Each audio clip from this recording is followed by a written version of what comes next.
Hello students, आशा करती हूँ कि आप सारे लोग बहुत अच्छे होंगे और सारे ही अपने घरों में एकदम से सुरक्षित होंगे। हम लोग यहाँ पर जो है एनसीईआरटी क्लास 9th का चैप्टर नंबर 7 स्टडी कर रहे थे, जिसका नाम है ट्रायंगल्स। यही अभी रनिंग है। इसके अलावा मेरे चैनल पर आपको जो है इस चैप्टर की प्रीवियस वीडियोज़ जितना मैं पढ़ा चुकी हूँ वो सारी मिल जाएंगी। तो उसके लिए आप फटाफट चैनल को सब्सक्राइब कीजिए। वहाँ पर अलग अलग क्लासेस की अलग अलग प्लेलिस्ट बनाई गई हैं, जैसे कि 7th 8th 6th 9th 10th सबकी अलग अलग हैं। आप वहाँ पर 9th क्लास की प्लेलिस्ट में जाइए, वहाँ पर आपको प्रीवियस वीडियोस मिल जाएंगी। और साथ ही साथ इससे पहले वाले चैप्टर्स, जितने भी चैप्टर्स हैं उनकी भी आपको सारी वीडियोस मिल जाएंगी। आप आराम से उनको घर बैठे देखिए, अपनी सहूलियत के हिसाब से देखिए और घर बैठे आराम से लॉकडाउन में अपनी पढ़ाई को कंटिन्यू करिए। यहाँ पर मैंने आपको 7.2 स्टार्ट करने से पहले एक वीडियो मैंने बनाई थी, जिसमें मैंने आपको 2 थ्योरम्स बताई थी। थ्योरम्स में मैंने आपको बताया था कि किसी भी आइसोसेलेस ट्रायंगल में, ठीक है, किसी भी आइसोसेलेस ट्रायंगल में जो पहली थ्योरम थी 7.2 एंड 7.3 थ्योरम्स थी, और किसी भी आइसोसेलेस ट्रायंगल में, अगर ये एक आइसोसेलेस ट्रायंगल है और इसकी 2 साइड्स इक्वल हैं, ठीक है, किसी भी आइसोसेलेस ट्रायंगल के अगर 2 साइड्स इक्वल हैं तो उनके आमने सामने के एंगल्स भी इक्वल होते हैं। इस साइड के सामने वाला और इस साइड के सामने वाला एंगल इक्वल होते हैं। और 7.3 जो थ्योरम थी वो इसके अपोजिट थी। इसका मतलब ये है कि अगर इसका उल्टा कहा जाए, अगर एंगल्स इक्वल गिवन हो तो ये ऑब्वियसली ये होगा कि इसके अपोजिट साइड्स भी इक्वल होंगी। तो ये थी थ्योरम नंबर 7.2 एंड 7.3, जो कि आपको एग्जाम के लिए तैयार करनी है। तो अब हम इन्हीं 2 थ्योरम्स पर बेस्ड जो है वो आपकी नेक्स्ट एक्सरसाइज है, एक्सरसाइज नंबर 7.2, जिसके कुछ क्वेश्चंस हम यहाँ पर डिस्कस करेंगे। क्वेश्चन मैं लिख नहीं रही हूँ, मैं आपको फिगर से ही क्वेश्चन समझा दूंगी। मैं क्वेश्चन नंबर 1 पे आती हूँ, जिससे कि टाइम हमारा कम लगे। ये कह रहा है in an isosceles triangle ABC, इस ट्राइंगल को ये अपने आप ही आइसोसेलेस कह रहा है, with AB equals to AC। यहाँ पर इसने AB equals to AC given है। The bisectors of angle A and angle C, angle A और एंगल C, एंगल A और एंगल C के जो बाइसेक्टर्स हैं, the bisectors of angle B and angle C, sorry, angle B और जो angle C के bisectors हैं। Bisectors क्या होते हैं? जो एंगल को हाफ हाफ करेंगे। बाइसेक्ट मतलब का मतलब ही, बाइसेक्ट वर्ड का मतलब ही होता है इक्वल पार्ट्स में डिवाइड करना। तो ये दोनों जो हैं O पर मीट करते हैं, ये पॉइंट O है, O पर मिलते हैं। तो ये क्या कह रहा है कि जॉइन A टू O, इसको जो है अगर हम A से मिला दें, ठीक है, इसको अगर हम A से मिला दें तो टू शो दैट, ये कह रहा है शो दैट में क्या शो करना है वो मैं बाद में लिखूंगी। पहले मैं गिवन लिख देती हूँ, क्योंकि मैं सीधे सॉल्व भी कर रही हूँ उसको।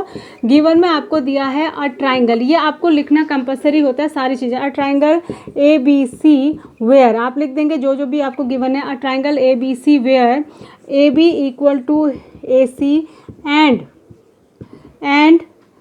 OB and OB and OC are the bisectors of angle B and angle C। ये जितनी भी इंफॉर्मेशन आपको गिवन है वो आप गिवन में लिख देंगे।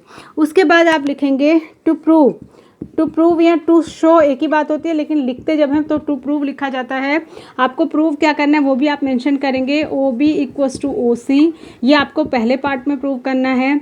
और सेकंड पार्ट में आपको प्रूव करना है AO is bisectors of angle A। हमको 2 चीज़ें प्रूव करनी है। पहली वाली थ्योरम, सॉरी, पहला वाला पार्ट है, उसमें आपको प्रूव करना है OB इक्वल्स टू OC, ठीक है। और दूसरे वाले में आपको प्रूव करना है, दूसरे वाले में आपको क्या प्रूव करना है कि AO जो है वो भी जो है बाइसेक्टर है, ठीक है। तो आप कैसे करेंगे,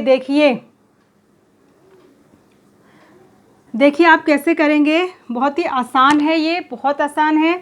मैं आपको बताती हूँ आप इसको कैसे करेंगे, ठीक है। पहला पार्ट में आती हूँ मैं, प्रूफ 1। देखिए, सिंस, क्योंकि AB इक्वल्स टू AC है, ये गिवन है। और बाय थ्योरम से हमें पता है कि जब 2 साइड्स इक्वल होती है तो अपोजिट एंगल भी इक्वल होते हैं। तो AB और AC के अपोजिट एंगल्स हैं B और C, तो इसका मतलब ये हो जाएगा angle B equals to angle C। कैसे हुआ ये हम लिख देंगे बाय थ्योरम, ऐसा हमने एक थ्योरम में पढ़ा है, ठीक है, बाय थ्योरम। उसके बाद जब कोई 2 चीज़ इक्वल है, मान लिया ये भी 40 डिग्री है, ये भी 40 डिग्री है, दोनों इक्वल है, तो इनके हाफ हाफ भी इक्वल होंगे। तो यानी कि इसका हाफ भी 20 होगा और इसका हाफ भी 20, तो इसका मतलब ये जो इनके हाफ पार्ट है ये भी इक्वल होंगे। तो इसका मतलब हो जाएगा, इसको मैं एंगल 1 और इसको एंगल 2 कह देती हूँ अपनी सहूलियत के लिए लिखने के लिए। एंगल 1 पहले आप लिख लीजिए यहाँ पर, हाफ ऑफ एंगल B वो जो होगा वो भी हाफ ऑफ एंगल सी होगा, और हाफ ऑफ एंगल बी को मैं दिखा रही हूँ एंगल 1 से, और हाफ ऑफ एंगल सी को मैं दिखा रही हूँ एंगल 2 से, तो एंगल 1 इक्वल्स टू एंगल 2 होगा।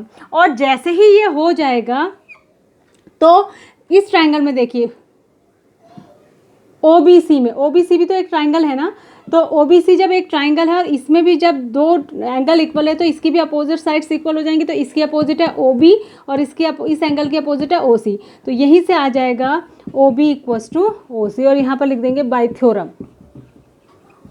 ठीक है, तो ये पहला पार्ट आपका प्रूव हो गया। आई होप कि आप समझे होंगे इसको। अब मैं इसका सेकेंड पार्ट प्रूव करती हूँ। मैं पहले वाले को रब कर देती हूँ ताकि आपको दिखाई दे आसानी से। सेकेंड पार्ट में आपको जो प्रूव करना है, सेकेंड पार्ट में प्रूव आपको करना है कि AO is the bisector of angle A, मतलब इसको आपको बाइसेक्टर प्रूव करना है कि ये भी एंगल A का बाइसेक्टर है। ठीक है, तो इसका मतलब आपको ये वाला एंगल इसके इक्वल प्रूव करना पड़ेगा कुल मिला के, और ये वाला एंगल इसके इक्वल कैसे होगा, CPCT से। यानी कि हम क्या करेंगे, पहले इन दोनों ट्राइंगल को कॉन्ग्रुएंट प्रूव करेंगे। तो मैं लिखूँगी in triangle AOB and AOC, triangle AOB और AOC में देखिए क्या क्या इक्वल है। हमको इसको कॉन्ग्रुएंट प्रूव करना है, तो हम इसमें क्या क्या इक्वल कर सकते हैं। देखिए मैं आपको बताती हूँ, आप SSS एक प्रॉपर्टी होती है साइड साइड साइड। अगर ये क्वेश्चन एग्जाम में आता है तो आप इसको इजीली जो है साइड साइड साइड से भी जो है इसको इक्वल प्रूव कर सकते हैं। क्यों? क्योंकि ये साइड इसके इक्वल गिवन है, ये साइड इसके इक्वल हमने पहले वाले में प्रूव कर दी, और ये साइड कॉमन है। लेकिन अभी यहाँ पर आप उसको अप्लाई नहीं करेंगे क्योंकि यहाँ पर अभी आपने वो प्रॉपर्टी पढ़ी नहीं है। एग्जाम में ये क्वेश्चन आता है तो आप इसको किसी भी प्रॉपर्टी से कर सकते हैं, लेकिन अभी आप इसको इस प्रॉपर्टी से नहीं करेंगे क्योंकि अभी आपने जो है ये वाली प्रॉपर्टी पढ़ी नहीं है। आपको ये प्रॉपर्टी जो है पढ़नी बाकी है। ठीक है, तो देखिए अगर आपने ये नहीं पढ़ी है तो आप कैसे करेंगे। देखिए आप इसको करेंगे SAS से, SAS। देखो ये साइड इसके इक्वल है, ये साइड इसके इक्वल हमने पहले वाले में प्रूव कर दिया, और ये एंगल इसके इक्वल होगा क्योंकि पूरा पूरा इक्वल है तो आधा आधा भी इक्वल होगा। तो हम लिखेंगे AB इक्वल्स टू AC, ये गिवन है, और OB इक्वल्स टू OC, ये आपने प्रूव्ड इन 1 पहले पार्ट में प्रूव करा है, और angle ABO is equals to angle ACO होगा क्योंकि OB एंड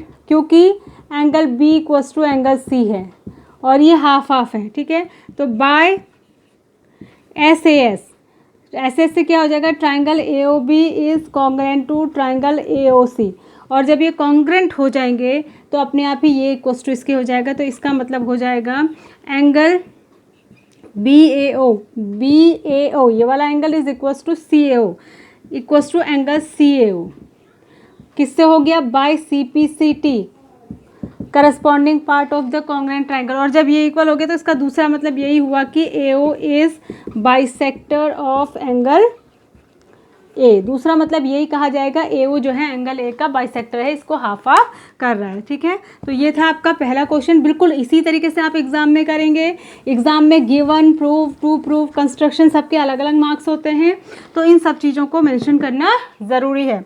क्वेश्चन नंबर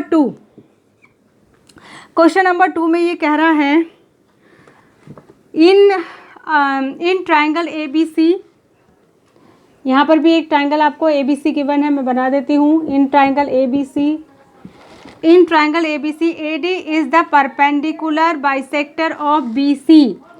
जो AD है ये BC का परपेंडिकुलर बाइसेक्टर है, मतलब इस पे परपेंडिकुलर भी है, 90 डिग्री का एंगल भी बना रहा है, और इसको हाफ हाफ भी कर रहा है, बाइसेक्टर भी है। ठीक है, इस लाइन का। तो क्या कह रहा है आगे, show that triangle ABC is an isosceles triangle. Show करना है ट्राइंगल ABC एक आइसोसेलेस ट्राइंगल है जहाँ पर AB इक्वल्स टू AC है, AB इक्वल्स टू AC है। ये आपके CBSE में 2010 में और 2016 में पूछा गया है। ठीक है, तो आपको ये प्रूव करना है। तो कैसे करेंगे आप, पहले आप गिवन लिखेंगे, गिवन में आप वही लिखेंगे ट्राइंगल ABC, एक ट्राइंगल ABC गिवन है where AD is a perpendicular bisector of side BC। ये इतना तो आपको गिवन है। ठीक है, उसके बाद टू प्रूव लिख देंगे आप, टू प्रूव क्या करना है आपको? प्रूव आपको ये करना है, क्या प्रूव करना है कि ABC is an isosceles triangle where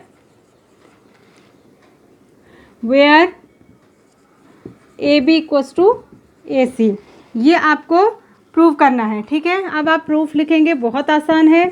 proof में आप इन दोनों ट्राइंगल को पहले कॉन्ग्रुएंट प्रूफ करेंगे। आप लिखेंगे इन ट्राइंगल ADB और ADC में एंड ट्राइंगल ADC में। ठीक है, देखिए क्या क्या इक्वल होगा, BD इक्वल्स टू CD होगा, गिवन है ये क्योंकि बाइसेक्टर है तो ये आधे आधे होंगे, और ये 90 डिग्री परपेंडिकुलर का मतलब ये 90 और ये स्ट्रेट लाइन है तो ये 90 होगा, तो ये भी 90 होगा। तो angle ADB equals to angle ADC equals to 90 होगा, ये भी गिवन है क्योंकि परपेंडिकुलर गिवन है।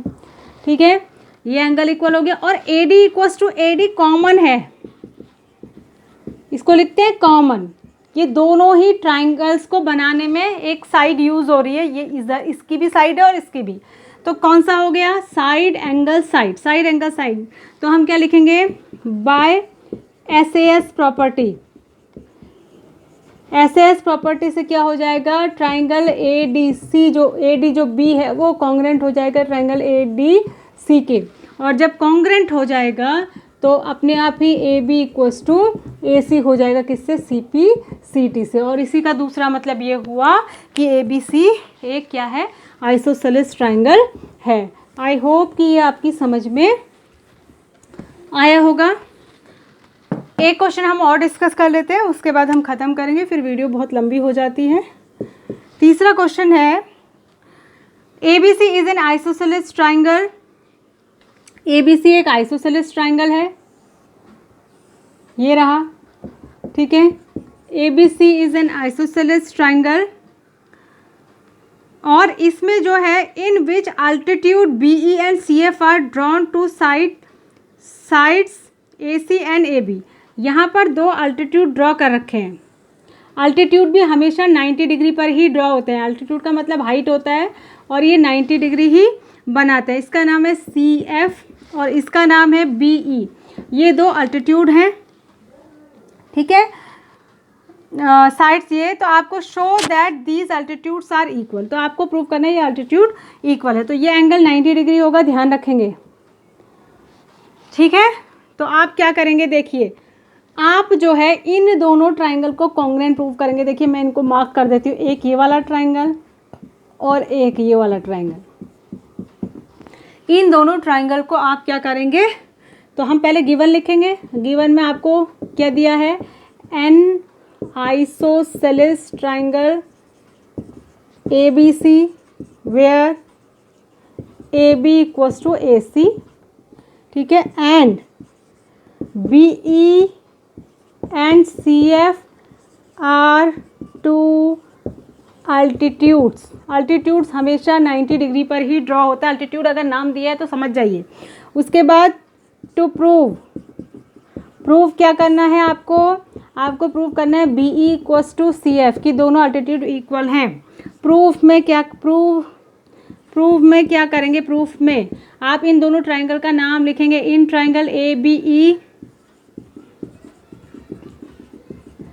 And triangle ACF। इन दोनों ट्राइंगल में एक तो साइड इक्वल है, AB equals to AC equal है। ठीक है, AB is equals to AC equal है। ठीक है, एक ये वाला एंगल 90 है, इस वाले ट्राइंगल को बनाने के लिए ये एंगल 90 है, और इस वाले ट्राइंगल को बनाने के लिए ये एंगल 90 है। ठीक है, तो हम लिखेंगे angle F is equals to angle E is equals to 90 degree. ये भी गिवन है, ये भी गिवन है, गिवन लिख देंगे, ये भी गिवन है, गिवन लिख देंगे। और तीसरी चीज़ है angle A equals to angle A, दोनों में कॉमन है, तो दो एंगल और एक साइड AAS नहीं सॉरी AAS AAS, ठीक है। तो by AAS triangle ABE is congruent to triangle ACF, और जब ये ट्राइंगल कॉन्ग्रेंट हो जाएंगे तो अपने आप ही CPCT से जो है BE इक्वल्स टू CF हो जाएगा। इसको आप लिख देंगे बाय CPCT। तो आई होप कि आपको ये तीनों क्वेश्चन समझ में आए होंगे। अगर नहीं समझ में आए एक बार में तो आप बार बार वीडियो को देखिए और इनको समझने की कोशिश करिए और आगे के क्वेश्चंस को भी आप ट्राई करिए। वैसे आगे के क्वेश्चंस मैं नेक्स्ट वीडियो में ज़रूर आपके साथ डिस्कस करूँगी। Thanks for watching. God bless you.